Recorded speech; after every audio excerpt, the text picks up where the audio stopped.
এখানে আমরা রয়েছি এবং আমার কালেকশন এরিয়া হচ্ছে কেএসসি ঢাকা ইউনিভার্সিটি, আর আমার হোম ডিস্ট্রিক্ট হচ্ছে ঢাকাতে সাভার।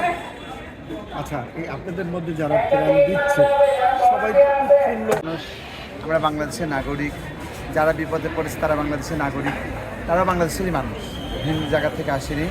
মানুষ মানুষ হিসাবে মানুষের কাছে থাকা, মানুষের পাশে দাঁড়ানো, কারণ আমরা মানুষের কাছ থেকে নিয়েই চলি। যদি মানুষের পাশে মানুষ হিসাবে না দাঁড়াতে পারি তাহলে তো মানুষ হলাম না, তাই না? মানুষের বিপদে যদি আমাদের মতো একটা মানুষ যদি সহযোগিতা করতে পারে, সেটা আমাদের কাছে অনেক বড় একটা পাওনা। এর আগেও আপনারা বড় একটা অ্যামাউন্টের টাকা দিয়েছিলেন বঙ্গবাজারে। হ্যাঁ, বঙ্গবাজারে দিয়েছি আমরা। তার আগে হলো করোনা মহামারীতে আমরা ঢাকা মেডিকেলে 8 মাস বিনা টাকা শ্রম দিয়েছি স্বেচ্ছাসেবক হিসাবে। আমাদের একটা গ্রুপ ছিল তখন, বিহনলা গ্রুপ, সেখান থেকে।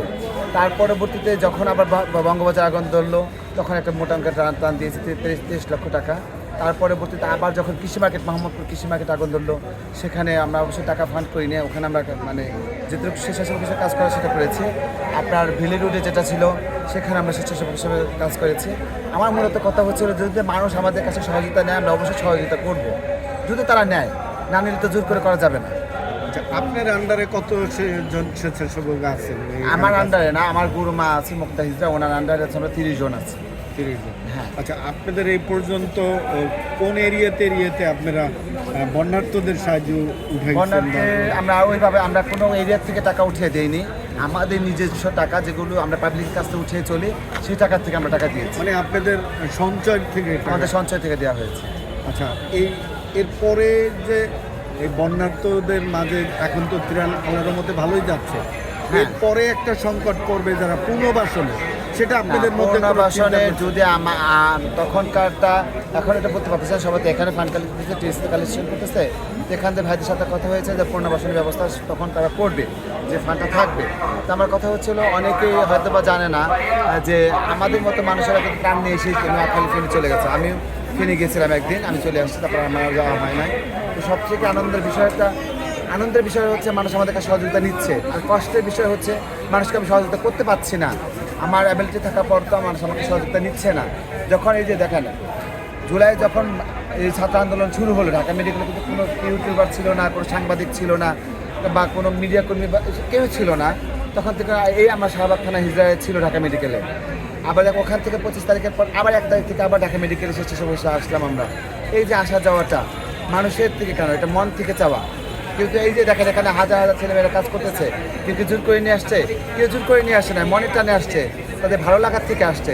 আমাদের যে টিমটা কাজ করতেছে বা আমাদের যে স্বেচ্ছাসেবক হিসেবে আমার যে হিজড়ারা কাজ করতেছে, এরা কিন্তু মন থেকে করতেছে। আমি এখানে আছি আজকে 8 দিন হয়ে গেল, আমার গুরুমা আছে সেও 8 দিন, আমরা 6 জন এখানে কন্টিনিউ কাজ করতেছি। আর বন্যার্থ এরিয়ার মধ্যে আছে কত? বন্যা তো এরিয়াতে আমাদের অনেক হিজড়ারা চলে গেছে, আমার ঘর থেকে না, বিভিন্ন ঘর থেকে চলে গেছে। মানে আপনাদের এখান থেকে আছে কত? আমার এখান থেকে 2 জন আছে। হ্যাঁ, মূলত তাদের কি খাবার দাবার না ঔষধ? না, আমার এখান থেকে খাবার নিয়ে ওদিকে দিয়ে বিতরণ করছে। আপনাদের নিজস্ব? হ্যাঁ, ওগুলো হচ্ছে আবার আমাদের বিভিন্ন এরিয়া থেকে কিছু খাবার আমরা কালেকশন করছি, সেই খাবার ওখান দেওয়া হচ্ছে। আচ্ছা, আরেকটা বিষয় হচ্ছে, এই বন্যার পরে যে পুনর্বাসনের একটা খরচ আছে, এটা কি আপনাদের মাথায় আছে কিনা? এটা আমাদের মাথায় আছে, নাই তা না বলবো না, কিন্তু আল্লাহ পাক যদি সব ঠিক রাখে, পরিবেশ যদি ঠিক থাকে, অবশ্যই আমরা সহযোগিতা করবো। যদি আমাদের কাছ থেকে সহযোগিতা নেয়, আমি বারবারই বলছি, আমার কাছে আপনি সহযোগিতা নিয়ে আপনি সহযোগিতা করতে পারবো। আপনি যদি আমাকে সহযোগিতা না নেন, আমি আপনাকে করতে পারবো না। না, আপনাদের সহযোগিতা অবশ্যই নেন, না নেওয়ার তো প্রশ্নই আসে না। না নেওয়ার অনেক প্রশ্ন আছে ভাই। ঢাকা মেডিকেল যখন স্বেচ্ছাসেবকের কাজ করেছিলাম, তখন আমি অনেক কিছু ফেস করেছি, যেটা আমার কাম্য না। মানুষ মারা যাচ্ছে, লাশের পর লাশ আসতেছে, একটা লাশ উঠাতে গেলে বা একজনের চোখে বেড়ে যায়, কেন করতেছি? ঢাকা মেডিকেলে যে ডাক্তার বলছে, আমি বলতে চাচ্ছি বন্যার্থদের মাঝে যে আপনাদের এই ত্রাণ সামগ্রী আপনারা যে পাঠাচ্ছেন, সেটা যোগাযোগ মাধ্যমে উঠে আসছে, যোগাযোগ মাধ্যমে উঠে আসছে, মিডিয়া কর্মীরা উঠে আসছে। আমি এখান থেকে যে ভাইরাস আছে তারাও দেখতেছি যে আমার হিজড়া ওখানে কাজ করতেছে, বা আমার হিজড়া সে খাবার নিয়ে যাচ্ছে, আমার হিজড়ারা তাদেরকে যথেষ্ট পরিমাণে মানে কম দেওয়ার চেষ্টা করতেছে।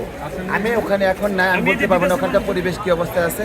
তো আমি দোয়া করি যে আল্লাহ পাক রাব্বুল আলামিন মানুষকে যেন আরও ভালো করে রাখুক, তাড়াতাড়ি যেন পানিটা নেমে যাক। পানি নামে যাচ্ছে, আজকে এক হিজড়া বললো যে মানে নোয়াখালী থেকে অনেক পানি নাকি নেমে গেছে, অনেকের ঘর উঠে যাচ্ছে, তাদের অবস্থা নাজাহাল হয়ে গেছে, ঘরের ঘর দাঁড়িয়ে আছে, ঘরের পিলারটা কিছুই নেই। অনেকে আছে যে ঘর বসে গেছে, মাটির উপরে ঘর বসে গেছে, কিছুই নেই বলা চলে। আচ্ছা, আপনাদের গুরুমাকে নিয়ে বন্যার্ত এরিয়ায় যাওয়ার কোনো পরিকল্পনা আছে? আমার বড় মা একটু বয়স্ক মানুষ, আচ্ছা। ওনার 70 প্লাস। তারপর উনি যদি যেতে চায় তাহলে আমাদের নিয়ে আছে, আমার নান গুরু আছে বকুল হাজি সাহেব, উনি যদি যায় উনি যাবে, আমি শুনেছি উনি যাবে, উনি ঢাকায় আসবে, উনি আসলে হয়তো আমরা যাবো, সবাই যাবো তখন। আচ্ছা, পুরো নামটা আবার একটু বলুন। আমার নাম হচ্ছে Piya Khan. Thank you. Thank you.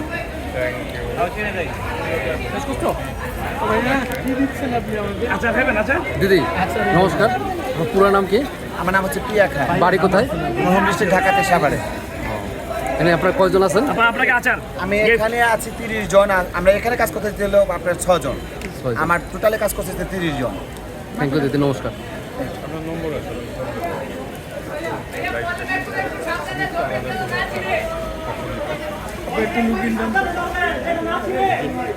আপনারা এই যে Thank you. বন্যা শুরুর পর থেকে